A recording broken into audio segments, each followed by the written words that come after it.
Akah saya membagikan karunia kehadiran saya kepada orang lain? Hari yang diberkati saudara-saudari terkasih. Ini adalah pertanyaan refleksi kita hari ini. Spirit, make my heart open to the word of God. Make my heart open to goodness. Make my heart open to the beauty of God. Every day, amen.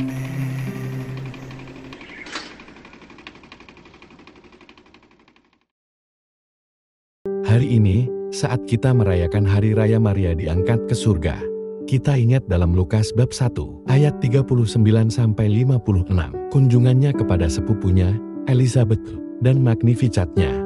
Momen ini sangat penting dalam kehidupan Maria, sehingga menjadi yang kedua dari 5 peristiwa gembira Rosario. Untuk lebih menghargai makna kunjungan Maria kepada Elizabeth, mari kita pahami terlebih dahulu fakta dan urutan peristiwa. Malaikat Gabriel memberitahu Maria bahwa ia akan menjadi ibu Tuhan dan juga memberitahukan bahwa sepupunya, Elizabeth, yang sudah tua dan mandul, sedang mengandung pada saat itu di bulan ke-6-nya. Gereja memperingati peristiwa ini pada tanggal 25 Maret sebagai hari kabar sukacita. Setelah mengetahui kondisi Elizabeth, Maria segera berangkat untuk mengunjungi Elizabeth. Jarak antara Nazaret, tempat Maria tinggal dan tempat terjadinya kabar gembira, dan Yudea, tempat Elizabeth tinggal, adalah sekitar 160 km. Ini menunjukkan bahwa Maria menempuh perjalanan selama 4-5 hari dengan keledai untuk mencapai Elizabeth. Ayat terakhir Injil hari ini menyebutkan bahwa Maria tinggal bersama Elizabeth selama 3 bulan hingga kira-kira 24 Juni ketika Yohanes Pembaptis lahir. Pada saat itu, Maria sudah mengandung 3 bulan ketika ia melakukan perjalanan 160 km kembali ke Nazaret. Injil hari ini menggambarkan bagaimana Maria mencontohkan iman sesuai kata-kata Santo Paulus dalam suratnya kepada jemaat Galatia. Hal yang paling penting adalah iman yang diwujudkan melalui kasih, menyoroti iman sebagai kasih yang nyata.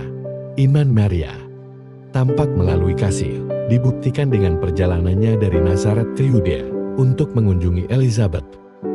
Contoh ini menunjukkan bagaimana kita dapat mengekspresikan iman kita hari ini dengan menjangkau orang lain dengan kasih dan memberikan kehadiran kita bagi mereka. Kita hidup di dunia yang maju secara teknologi, dipenuhi dengan gangguan yang tak terhitung jumlahnya. Media sosial menghubungkan kita dengan jutaan orang, tetapi seringkali membuat kita merasa hampa.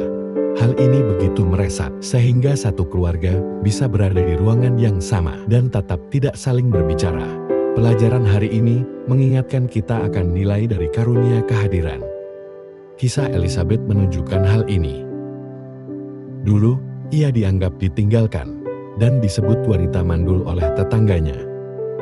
Namun, di usia tuanya, Allah memberkati dengan seorang anak. Kita bisa membayangkan kesepian karena tidak punya teman dan mengalami kehamilan di usia lanjut.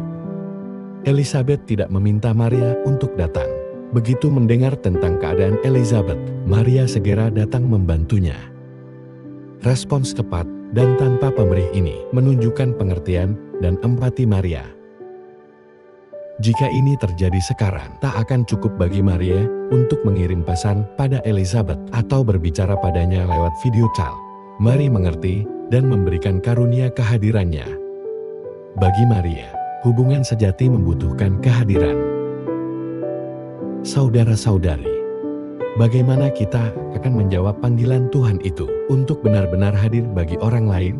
Setiap kali kita mengunjungi seseorang, kita berkomunikasi secara mendalam bahwa media sosial tak akan pernah bisa menandingi. Tidak ada yang sebanding dengan hadir sepenuhnya.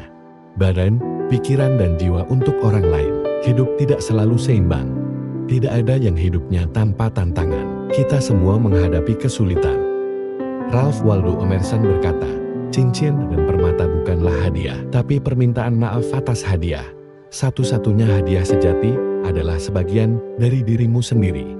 Mari belajar dari kunjungan Maria, melihat melampaui kesulitan kita sendiri, dan melihat kebutuhan orang lain dengan mengunjungi dan berbicara dengan mereka sebelum membahas situasi mereka.